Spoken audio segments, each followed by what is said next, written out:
Amanda,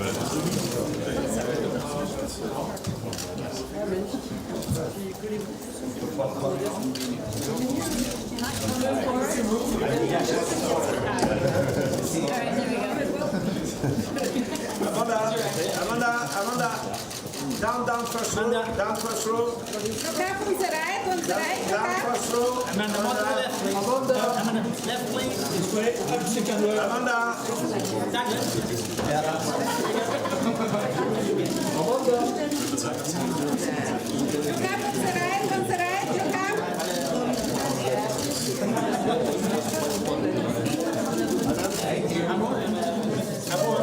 Okay, folks, if you don't mind just looking to the left over there. Amanda, down first row. Guys, you want to maybe move this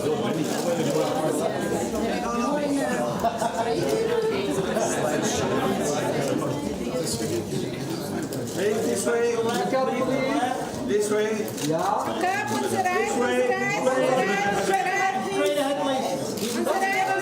Down first row.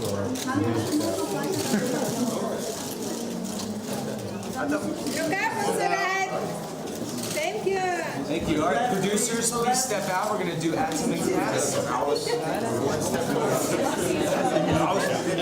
One step forward. guys, come on. One step forward. Yes.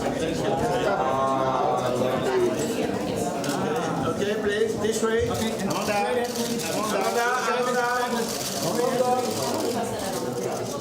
Go together, straight ahead, please. Amanda,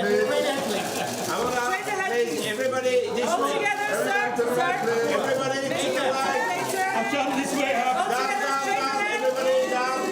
Can you just turn a little bit more? Amanda, please, everybody to your right. Down. Sorry, can you just turn a little bit more? Yeah, Thank you.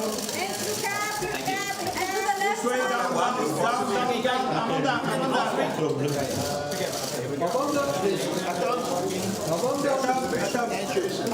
way,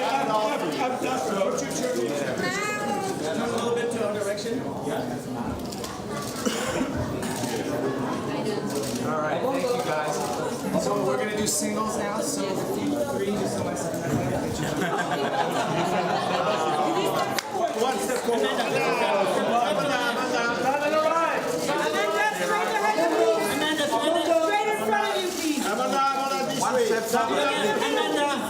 Amanda. This way.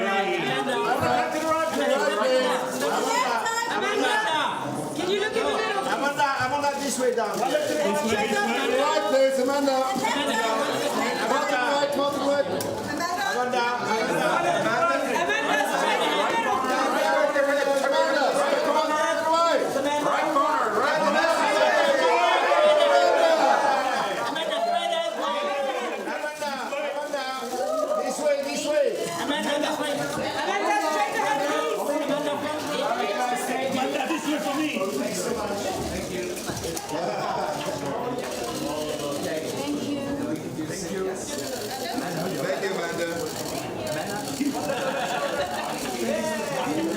One step forward.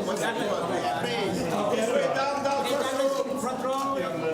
Can you look straight ahead, please? Down first row. Down first row. And Douglas, back straight ahead. Please, this way. Yeah, that's lovely. This way. and the right corner. Yeah, perfect. This way, down. This way, hub, please. And the right corner again. Please, down first row. Douglas, one more straight ahead, please. Please, this way. Awesome. Thank you, guys. Miss Amber. Who's Amber? Amber, straight ahead, please. Amber. Right corner. Right corner. Please, back it up. This way. Yeah, Amber, straight ahead, please. Can you Representing Canada. Amber. Right corner. Right corner. Right corner. Right corner. to your left, please. Right corner. Thank you. And last one here, straight ahead, please. And one here. One more. Right here. Thank you. Amber. One more. Amber. Thank you.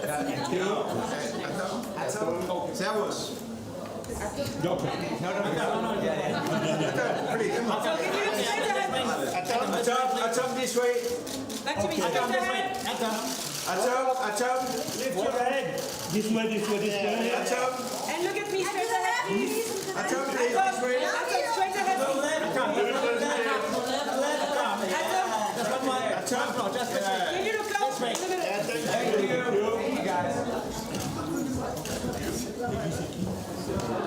Allez, on filme. T'as vu?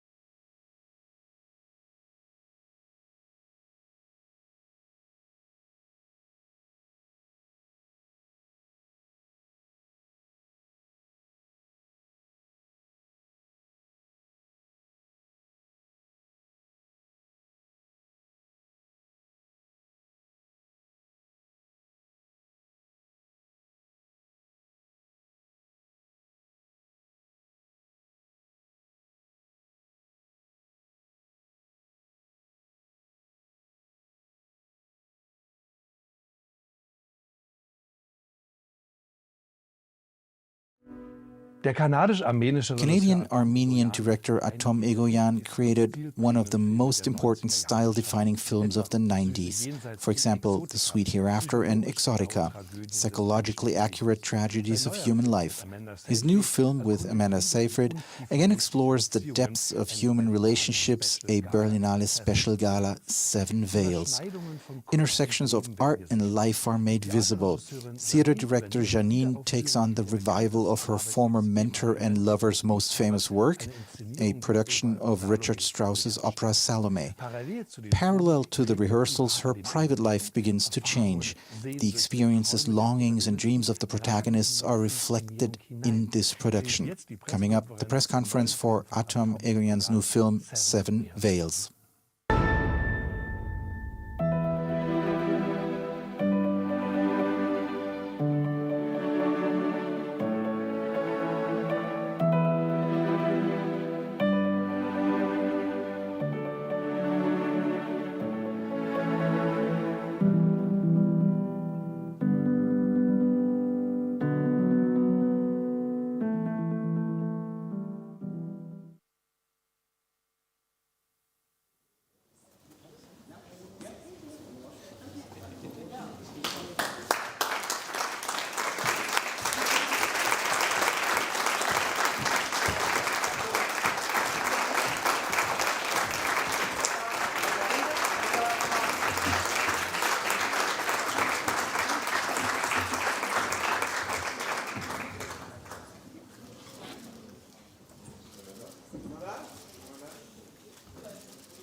Are we using these? I don't know. You We'll need see them? which one you think. Okay. Right, yeah. No, I think no, the question will be Good afternoon. Thank you very much.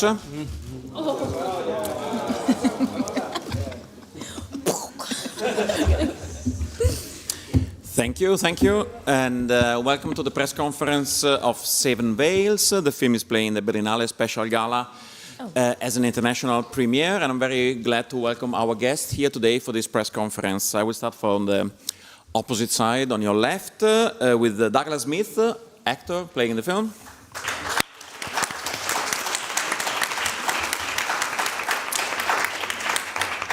She was at Berlinale in 2013 in the leading role in Lovelace, and she's back now also as the lead character in 7 Veils. Please welcome Amanda Seyfried.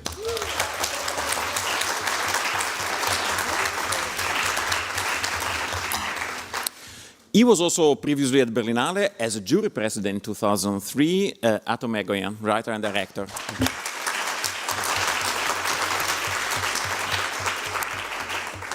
And in a debut in a feature film, but also not a debut as a singer, Amber Braid. Welcome.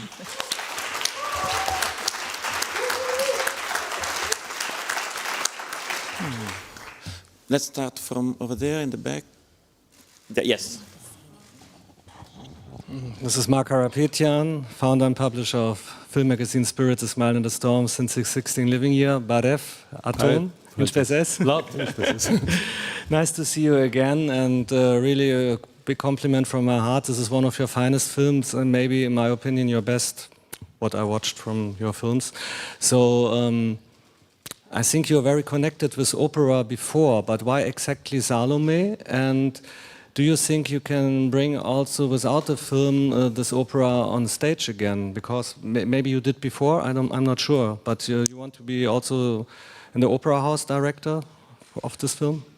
Of this opera, of course. Yeah, I mean, this opera I first staged in 1996, this production. So it's been remounted 7 times.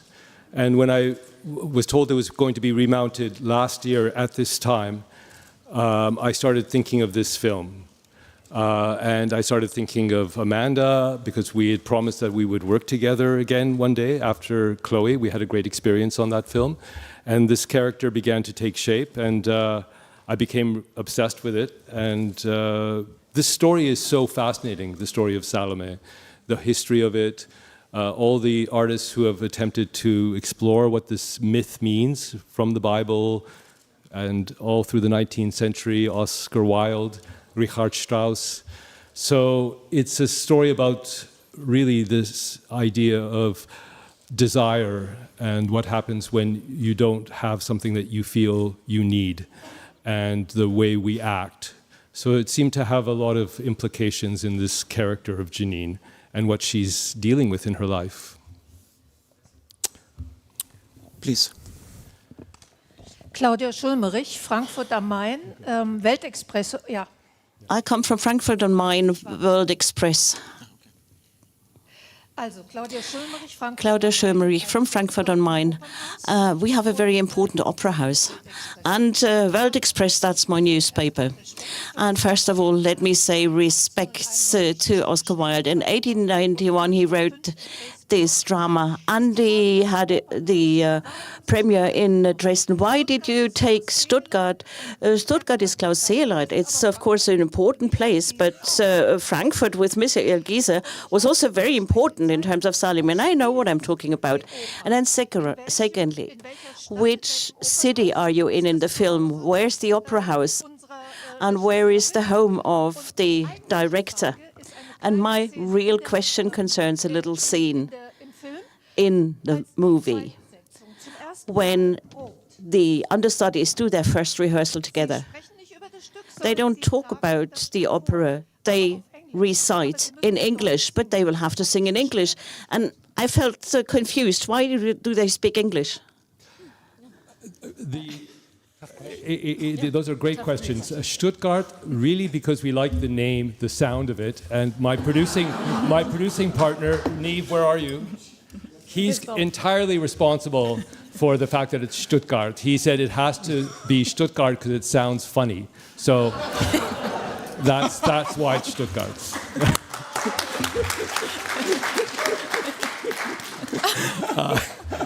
And I'm not joking.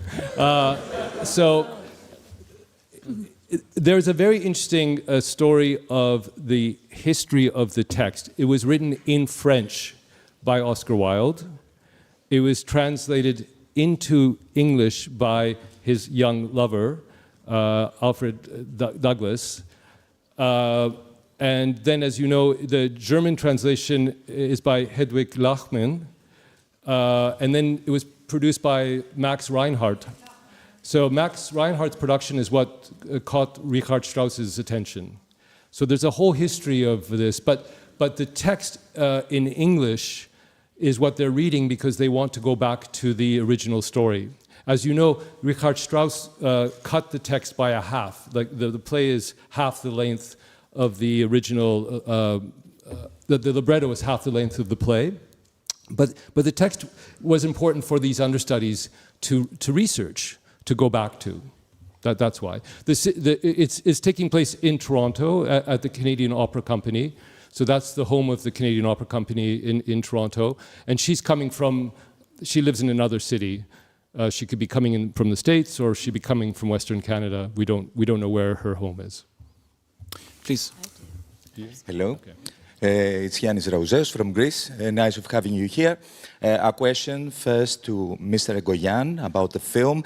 In my eyes, seems that the whole complexity of the combination of opera, drama, and the rest of the actions that the characters are taking inside the films are somehow representations of a psychoanalytical approach to reveal what happened to the main character. So in this, let's say, mirror-like psychoanalytical approach, I would like you to make a comment on the directing and the general idea.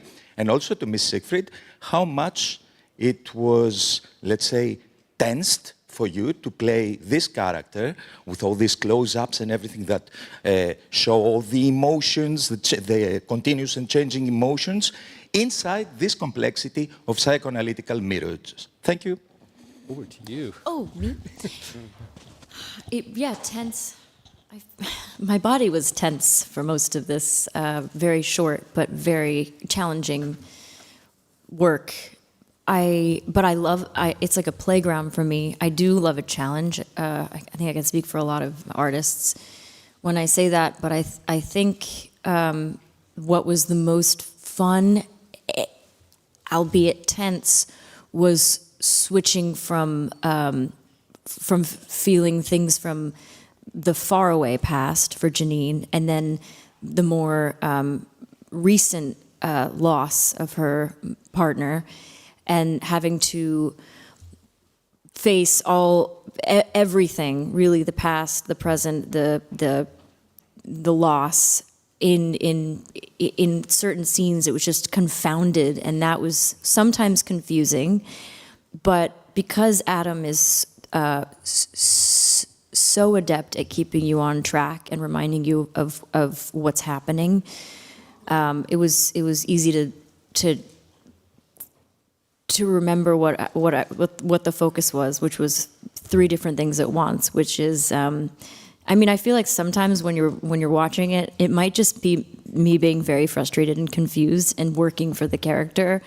But for the most part, I felt like I had a great grasp on the fact that she was, having a reckoning of sorts. Yeah. Right? Yeah, I mean, I think that's what makes it really, for me, a very unusual character. I mean, I think we see a lot of dramas where people are dealing with trauma, and usually it's not available to them until something releases it. But what fascinated me about Janine is that she's very aware of what's happened to her. She's aware of the relationship with her father. She's aware of the relationship with Charles. She's aware of what's happening with her husband. All of these things are very available to her. So what she's not prepared for is what happens when all of this is combined and she's in the process of creating a work of art.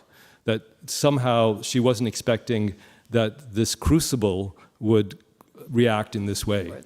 And that's what makes it a very unusual character, I think. And she, obviously, she's, Amanda's brilliant. She's able to capture this with such a nuance and subtlety. In this regard, Eto, may I ask you to comment on the character of Charles?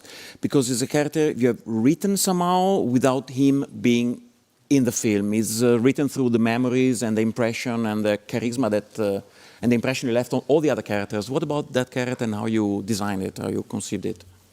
There was a version where we saw him, but it felt to be actually diminishing what the effect would have on these characters if he was actually materialized. So it felt that it was stronger not to actually see him.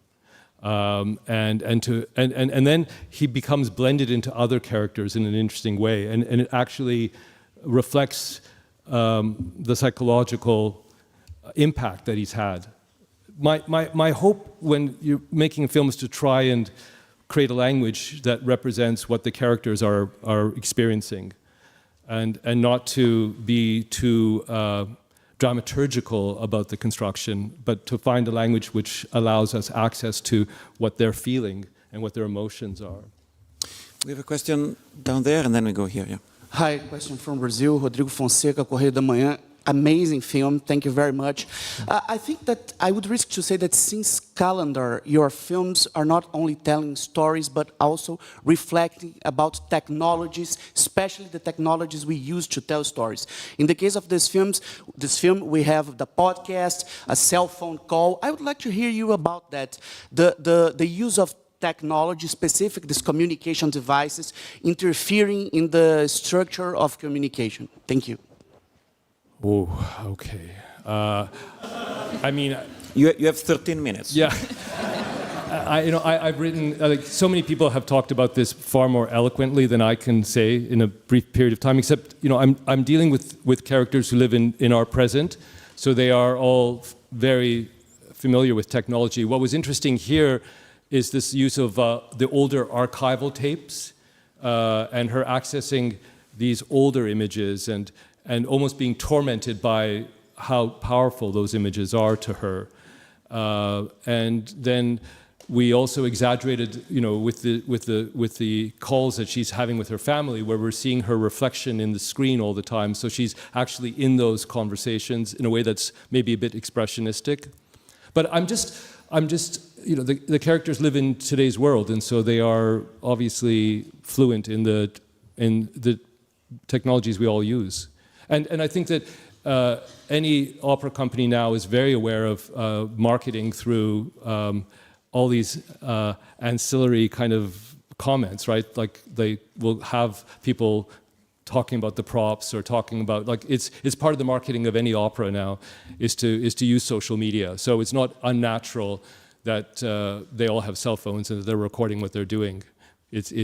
I've been asked to do it when I do operas. You're asked to do it all the time. I have to say, Amber is going to be performing here at the Komischaper next month. She's playing Senta in The Flying Dutchman, and she's really one of our greatest singers. Canada has a long history of producing amazing opera singers, and Amber is really our star. So we're very proud that she's going to be actually on stage here in Berlin next month.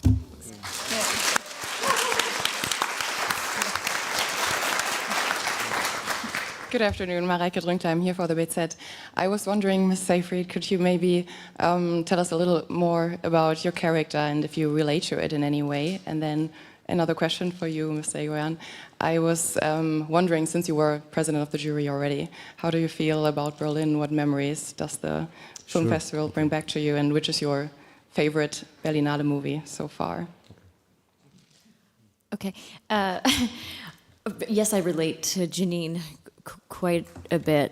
I'm in my career. It's still a bit new to play a mother. It seems like once I popped out a baby, I was just playing mothers, and that's Hollywood for you. But I do think that the roles have become way richer and definitely challenging in ways that I didn't have earlier in my career, and I felt like Janine is specifically, as a mother, trying to figure out where she stands in her life, as a parent and as a wife who is so on the precipice of separating from her husband. She's kind of hanging by a thread everywhere, with not being taken as seriously as she'd like to in her career, and just wanting more, and having had this incredibly intimate relationship with this man who was her mentor and the director Charles, who had passed. I think she's still holding on to so many things from her past, because she does know her traumas. Like, they are very real to her. That she has definitely faced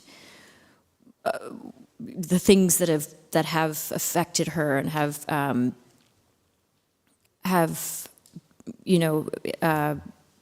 made her who she is, and that's always very real to her. But she gets this opportunity in her career to do something really great with something she knows so well, based on the fact that she saw it as a young adult, and so I don't know. I feel like I was able to, with every character, but with every really good script and really fleshed out character, I always am able to reflect on my own life, and that's just a side effect, really, of my job, which I kind of love. And she's very human, and she's dealing with things as they come, and she's not a perfect person. And I loved showing sides of her that just weren't attractive, because I think that's really necessary in any story, because none of us are perfect. I could go on. I'm really bad at like putting periods on things that I'm saying, but yeah. Your turn. My turn. Well, look, this is really emotional to be here because my first feature film, which I made 40 years ago, Next of Kin, the first international festival I went to was Mannheim, and I remember that being an incredible. It was the first time I'd been to Europe, and my family left Egypt. The first place we stopped was Germany before we went to Canada. And then I came back for some of my early films here at the Forum. We showed family viewing in 1988. That was a momentous, at the Delphi cinema, and it was an incredible moment for me. And then Calendar, which was actually financed by Das Kleine Fernsehspiel entirely.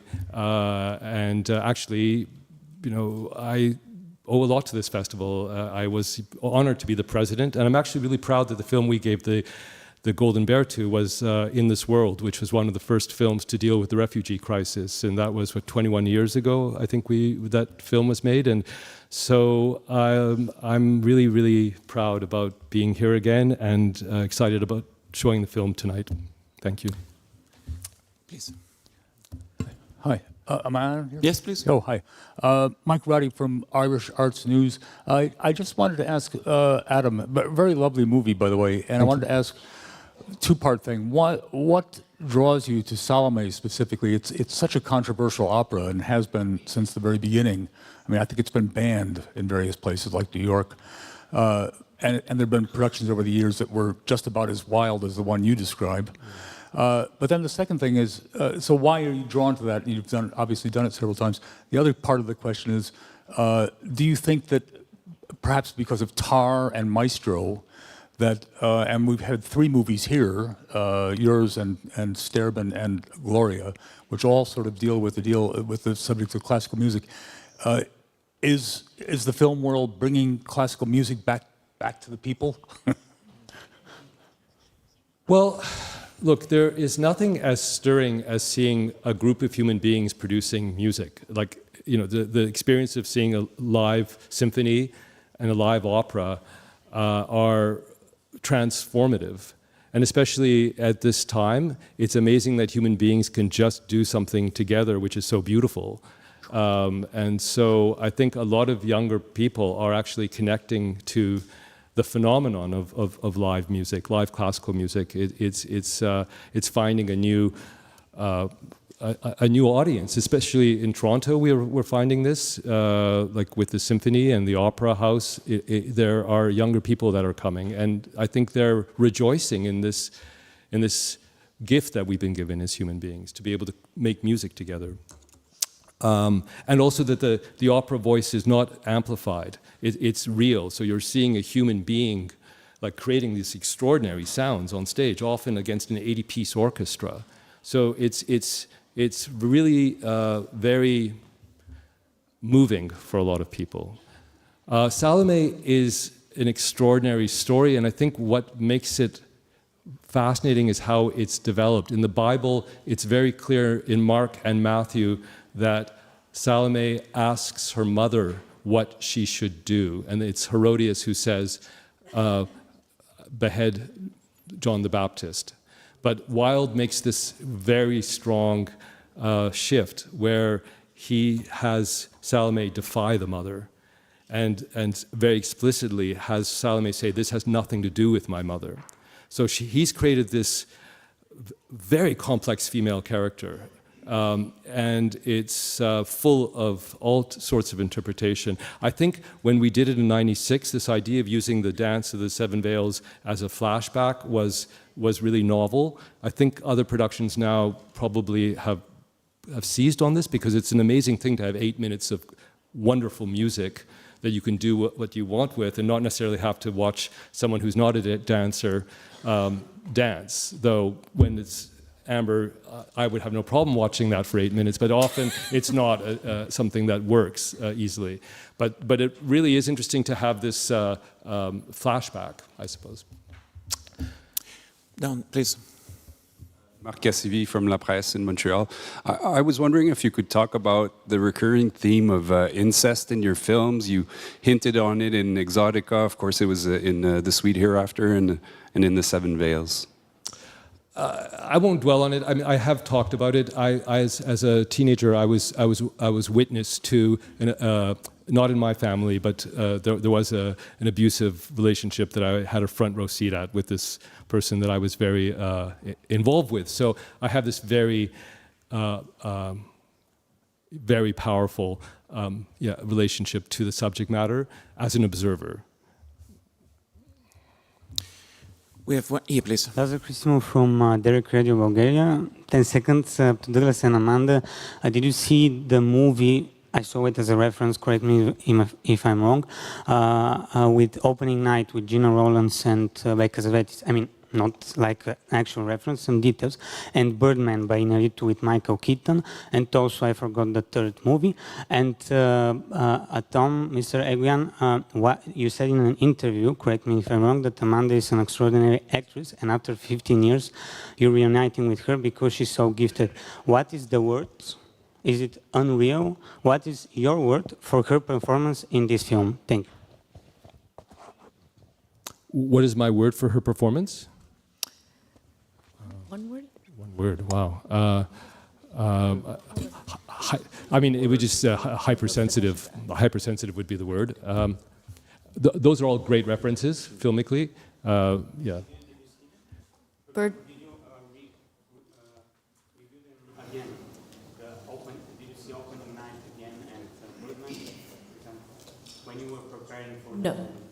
No. Sorry, no. Boring answer. No. Sorry. Okay, so we have a question over there. Yeah, hi, Carlos Grau from Spain for Cultural Resuena. Thank you very much for this great film. I would like to hear something about Amber, because you played amazing. It was a pleasure.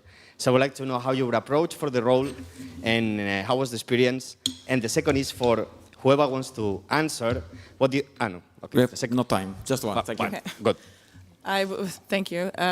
It's a role that I adore and love because it's the ultimate love story, and so it's very fun to play. I was approached by the Canadian Opera Company and then by Adam to line it up with this film. And the beauty of opera is, again, the unamplified voices, which is the only unamplification that we have nowadays.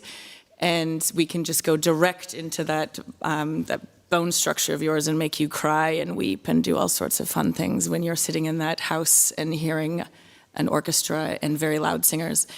And a bit of the mystery gets taken away when you put it on film because you're a little too close. And you know, opera singers aren't exactly made for HD and close up.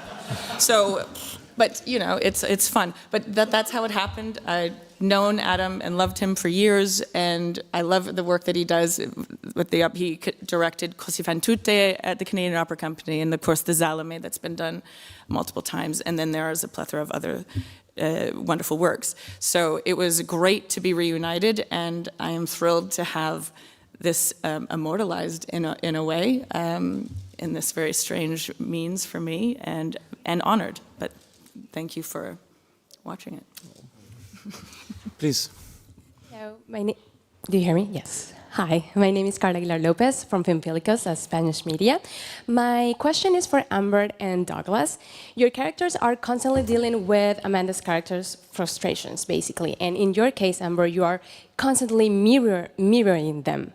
How was it for you as actors to act through her emotions, basically? Thank you.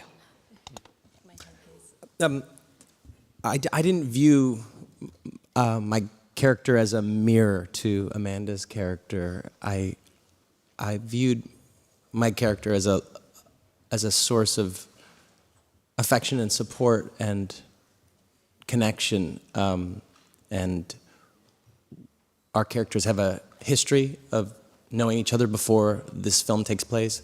And me and Amanda worked together many years ago on a television show, and so it was very exciting to get an opportunity to mine that real-life personal relationship and imbue it into the story. And I didn't feel the mirroring. I mean, maybe it's ego, but she was mirroring me, wasn't she? I mean, yes, I was.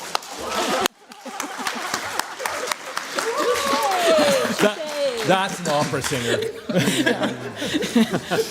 But what I was feeling in the moment, perhaps, is that we're used to dealing with directors that don't know what they're talking about a lot of the time, and so I would just stare blankly at her, and you got to read what you wanted from that. It was, I will say, it was incredibly jarring at times to remember what I was doing. I was actually working with real opera singers who do this for a living, playing a director, and they were playing versions of themselves. And it was just, it was so true to, it was just, it was jarring at times. That's what, jarring in a good way. I loved it. But also I was just terrified because I was like, it's not me, it's, he wrote this. So the film is actually quite personal in terms of this moment that you're referring to, because the first time I was offered to direct an opera, no one told me the details what the schedule was. So I saw the schedule, and I saw that the opening night is on the 30th, and on the 14th we go to the theater. And I thought, oh, we still have 2 weeks in the theater to keep rehearsing. So at the first orchestra rehearsal, that's when the full orchestra is there and they're playing, I wanted to change something on stage, so I actually did into the mic say, okay, stop, and they kept playing. And I actually went running towards the orchestra, and my assistant director tackled me and stopped me and said, you cannot stop the orchestra. I went, what do you mean? I said, well, it's just that it's their time now. And I went, you mean for 2 weeks we don't have any more rehearsal? No, that's it. Your rehearsal stopped when we came into the theater.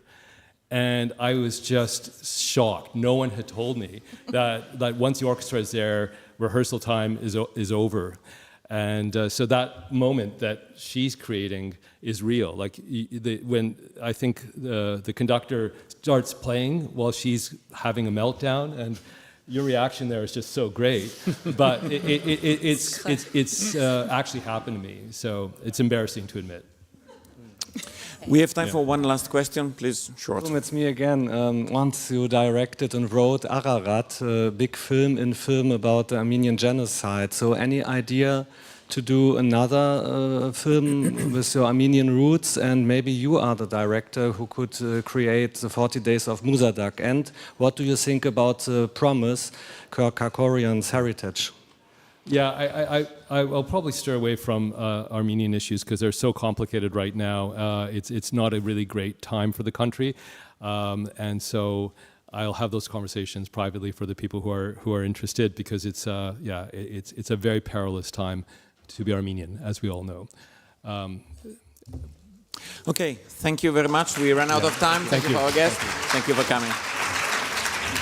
Woo! Wow! Wow!